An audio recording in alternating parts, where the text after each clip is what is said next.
So, as mentioned, I worked for 12 years in Vancouver's downtown east side with a population that's known in North America as the most concentrated, densely populated area of addiction anywhere. Within a few square block radius, we have thousands of drug users, the open-air drug market in the streets, the needles, the injections in the back alleys, and so on. Even now, people find it shocking to visit there. So I worked there for 12 years, including for 2 years, as was mentioned, at the supervised injection site. Now, if one's success as a physician is to be measured by the longevity of his patients, then you might say that I was quite a failure in my last 12 years as a doctor, because my patients died young. They died of HIV and its complications, of course, especially since their drug use made their HIV treatment very, sometimes quite intermittent.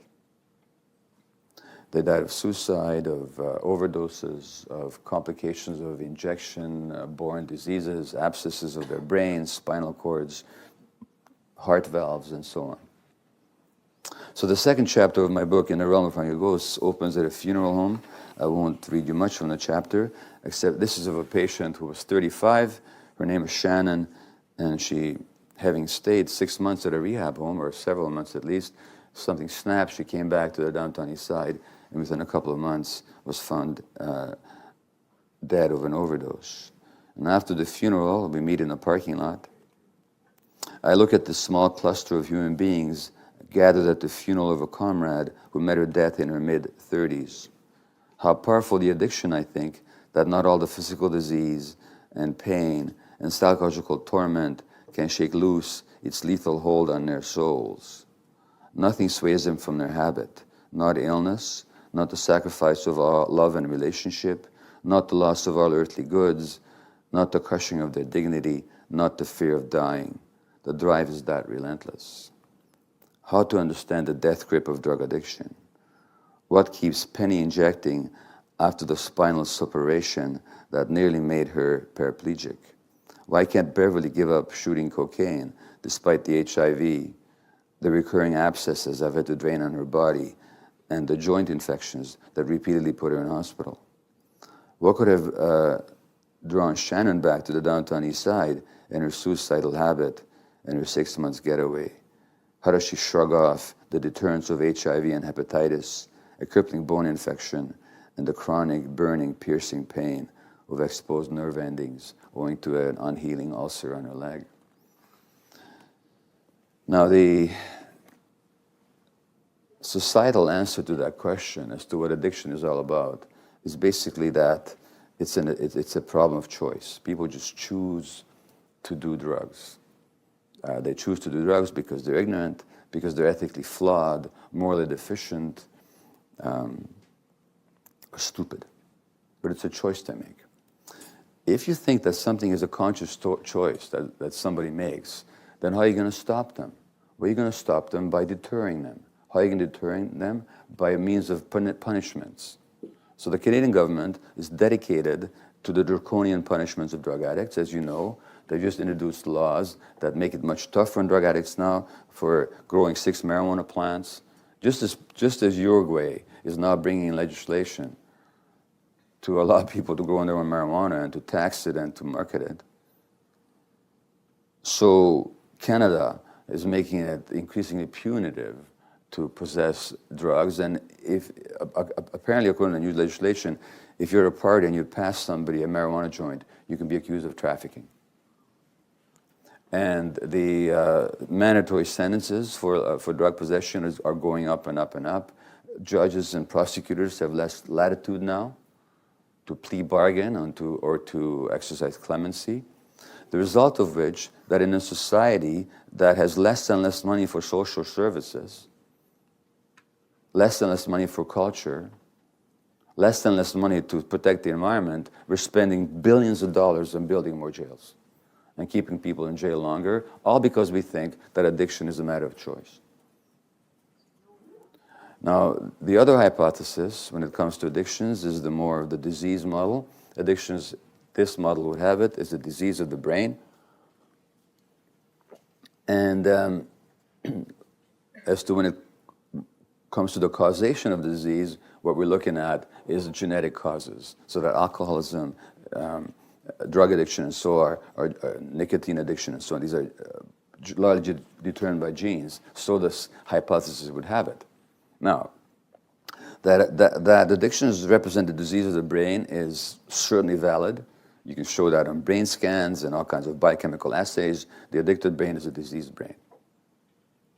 However, the assumption that this is genetic, and certainly that looking at it as a disease is more humane and offers at least the imperative of treating people, which the choice hypothesis does not. But what the choice hypothesis and the genetic hypothesis do have in common is a powerful ideological comfort. Because if something is a matter of individual choice on the one hand, or on the other hand, it's because of some gene that they inherited, then we don't have to look at social conditions. We don't have to look at the social conditions that engender addictive behaviors. We don't have to look at how children are treated. We don't have to look at what happens to pregnant women. We don't have to look at what happened in this country to the Aboriginal population, which has some of the world's highest rates of addiction. This is despite the fact that there were substances in North America that were potentially addictive before the coming of the Caucasians, such as tobacco, such as peyote, such as psychedelic mushrooms, such as other plants, such as alcoholic spirits in some areas of North America. But there was no history of addiction. If these problems were purely genetic or matters of choice, why wasn't there addiction before? And yet now, our First Nations population is dying at much higher rates than the rest of the population. They're incarcerated much more. In the downtown east side of Vancouver, 30% of my clients were First Nations origin. They only make up 20% of the Canadian population. Well, if addiction is a choice or a genetic disease, we don't have to look at any of that stuff. So it's very, very convenient. Which brings me to say about medicine, that we think of medicine as a science and perhaps as an art. Yes, it's both of those things, but it's also an ideology. It's a way of looking at the world. It's a way of understanding human beings. And the ideology of modern medicine reflects the ideology of mainstream society. And so that the idea of separating people from their emotions from their bodies follows from the needs of a society that has to exploit people's physical labor without any care for their emotional states. Because in this society, you can't care about people's emotional states, because if you did, you'd have to make very different economic decisions than you're making right now. So you separate the two. And similarly, a society that celebrates individual enterprise and individual success at the expense of the others, it's dog-eat-dog kind of mentality. We can't be looking at people's social relationships and the necessary interconnection and the need for love. So that separation of mind-body and separation of environment, psychosocial environment, from the physiology of individuals is not a scientific perspective. It's an ideological one. It's an ideological perspective that completely ignores the science. That's the nature of ideology, is that it doesn't let the facts penetrate. It doesn't let the facts penetrate because the facts would threaten it only admits those facts that doesn't threaten the ideology.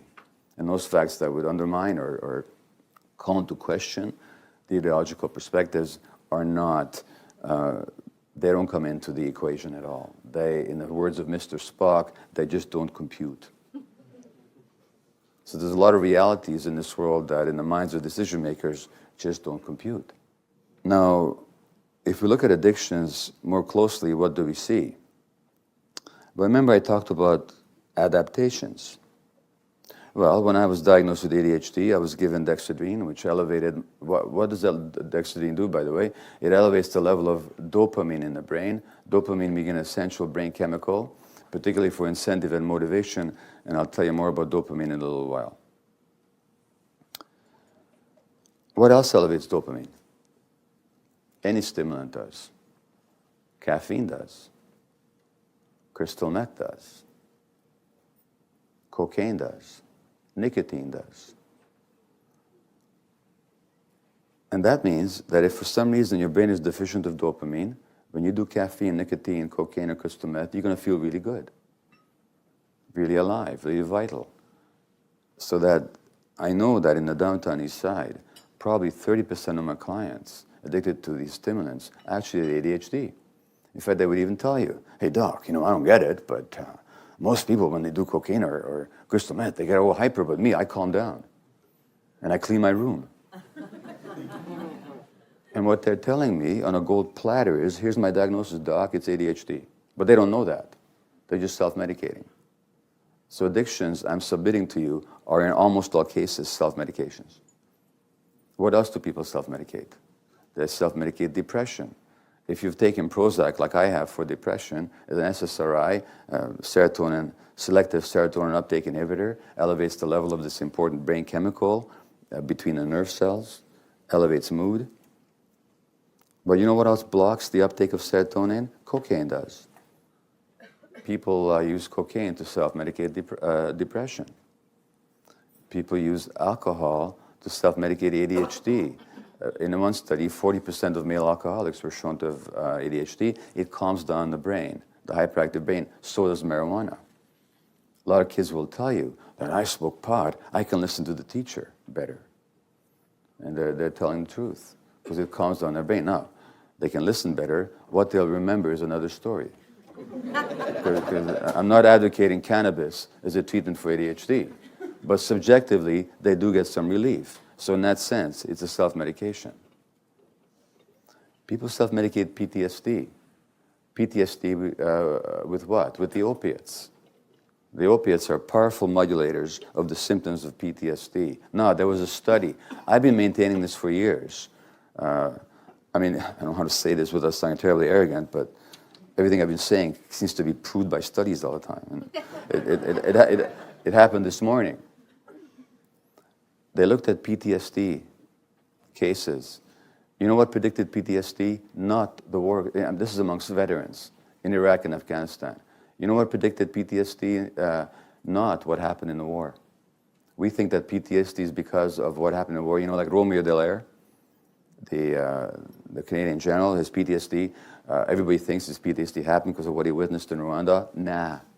What predicts PTSD is trauma in childhood. What happens is that the trauma in childhood simply gets triggered by them, what you experience as an adult. But if you weren't traumatized as a child, you can go through this experience as an adult and not be traumatized at all. So again, we come back to what happened in your attachment relationships. So people self-medicate PTSD with the opiates. People self-medicate anxiety, of course, with the drugs. They medicate social anxiety, the guy who can't interact and feel confident socially without having a few drinks first or a shot of cocaine or crystal meth. So on a very simple medical level, on a narrow medical level, addictions are self-medications. So just to tell people to give it up without looking at the underlying conditions is obviously unsatisfactory.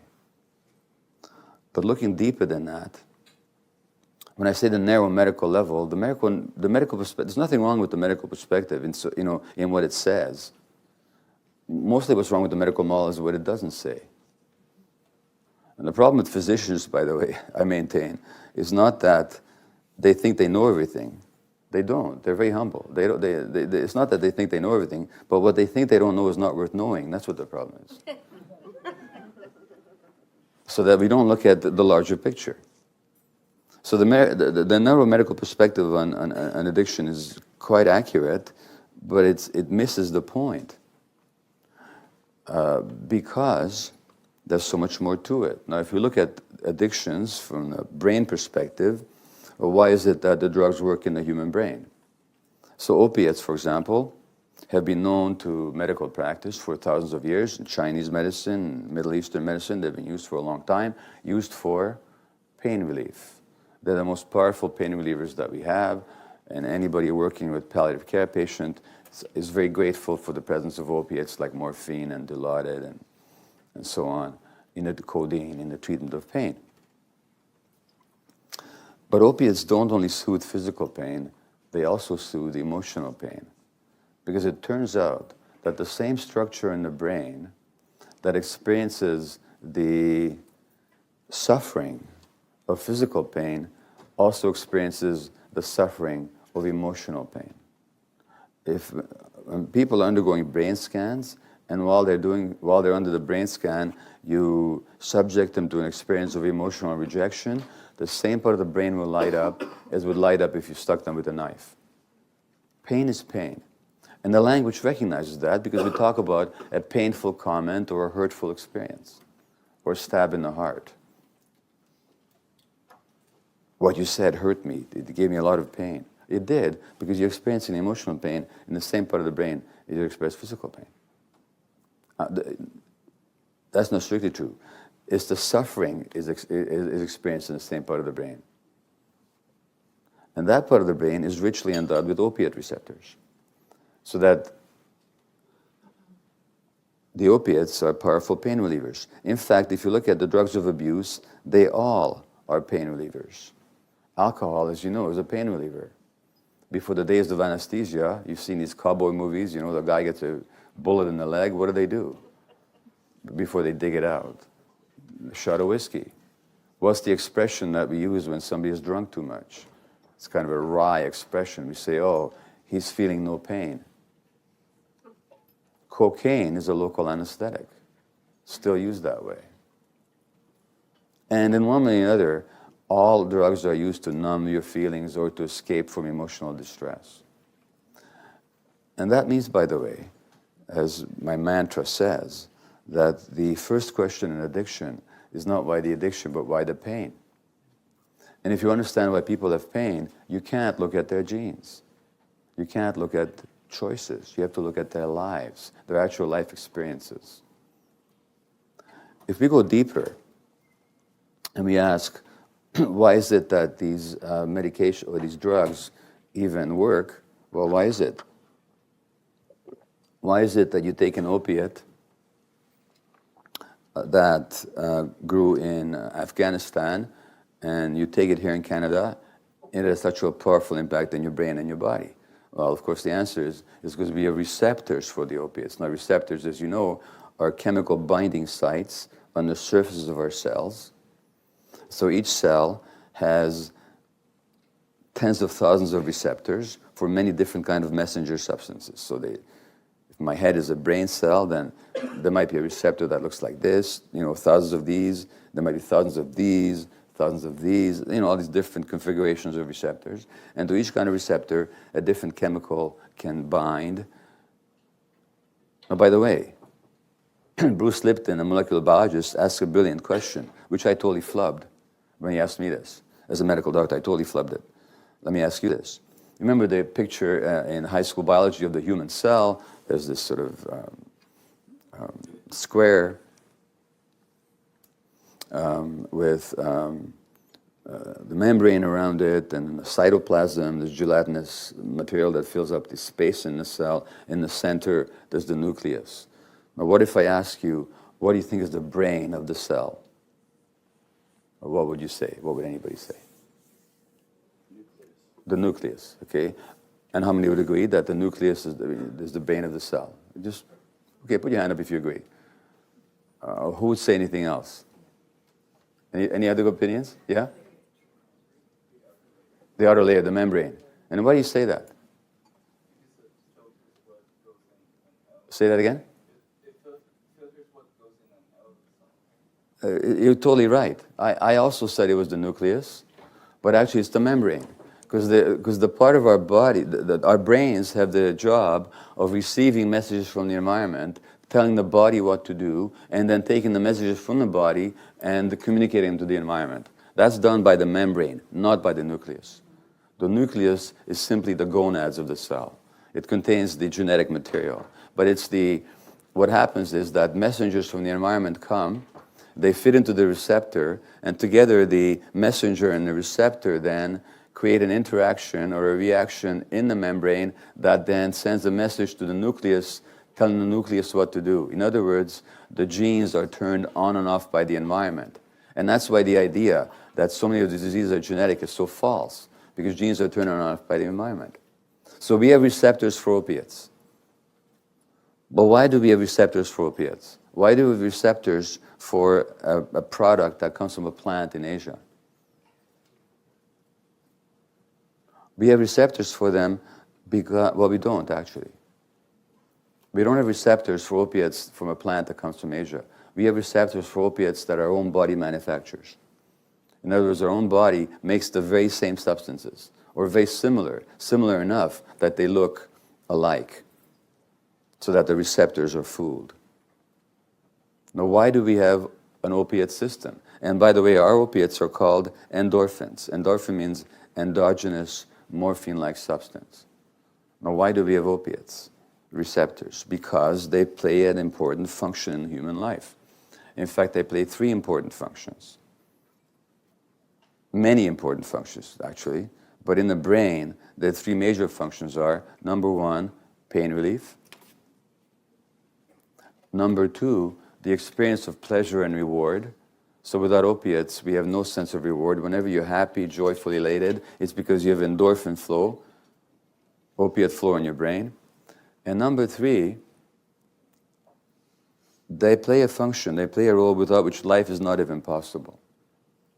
And that role is, in a word, love, attachment. Remember, I talked about the importance of the attachment relationship, without which life is impossible. Well, it's the opiates that saliently make love possible. Whenever there's an attached, attuned interaction between a baby and a parent, they have both endorphins flowing in their brain. That's why parents get addicted to their kids, because they love that endorphin flow. In infant mice, when you knock out their opiate receptors, endorphin receptors genetically, these little mice will not vocalize distress. They will not cry for their mothers on separation. What would that mean in the wild? Their demise, obviously, because only the presence of the mother sustains the life of the infant. In other words, the opiate addiction takes hold in a brain circuit without which life is impossible. You want to know why people have such a hard time giving it up? Imagine in your life, if you had no sense of pain relief, you had too much pain, if there was little sense of reward and joy, and furthermore, not much of a sense of connection. And all of a sudden, you had this chemical that would give you all these qualities. Now, how would you give it up? Would it be sufficient for somebody to put a sign on the wall saying, just say no? Just say no to love and connection and pain relief. One sex trade worker, a 27-year-old woman, told me, the first time I did heroin, she said, it felt like a warm, soft hug. And others have told me the same thing. So that's the opiates. I've already mentioned the stimulants. In another mouse experiment in a laboratory, you take a pellet of food and you put it in the mouth of this little mouse who would chew it and swallow it and enjoy it. But if you put the food down inches away from his nose, he will not stir to eat it. In fact, will starve to death. He's quite capable of movement, but he won't. Why? Because genetically, they knocked out his dopamine receptors. Dopamine, that chemical which is elevated by the stimulant drugs, is our incentive motivation chemical. Dopamine flows whenever we're excited about something, motivated, when we're curious, vital, vibrant, feeling really alive, when we're seeking food, seeking a sexual partner, exploring a novel object or a novel environment. These are states of high dopamine flow. Without dopamine, we're listless, not motivated, and apathetic. So imagine then that somebody then gave you a substance that all of a sudden, poof, you feel totally alive and life is exciting. How would somebody take that away from you? By putting a sign on a wall saying, just say no? And really, what you might have divined by now is the question that I'm asking is, who is susceptible to addiction?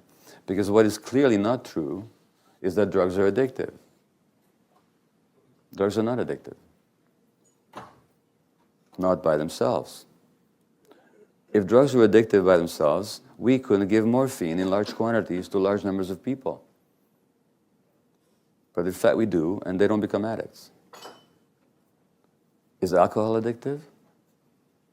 Clearly not. Most people who drink alcohol, even repeatedly, even in relatively large quantities, don't become alcoholics. They don't become addicts. Is food addictive? Clearly not. Human beings have been eating forever without being food addicts. But to some people, it is addictive. Is a pack of cards or gambling addictive? Not to most people. But some people become hooked on it. So the question we have to ask is, what makes some people susceptible? The whole idea that drugs are addictive is total nonsense. Most people who try even crystal meth, and crystal meth is a very powerful drug. You know, sex will elevate your dopamine levels by 100%. Pretty good. Cocaine by 300%. Crystal meth by 1200%. So, one patient told me that crystal meth is like an orgasm without sex. But even then, most people who try crystal meth, the vast majority of people who try crystal meth, even repeatedly, don't become addicted to it. I'm not advocating that anybody should try it or use it. All I'm saying is that it's not true that by itself it can cause addictions. So clearly what you have to have is a susceptible individual and a potentially addictive behavior. And by the way, what is a potentially addictive behavior? What is a potentially addictive behavior? The answer is anything. Anything. My definition of addiction simply says, an addiction is any behavior that you crave, that gives you temporary relief or pleasure, that has negative consequences, and you can't give it up despite the negative consequences. Nothing about substances.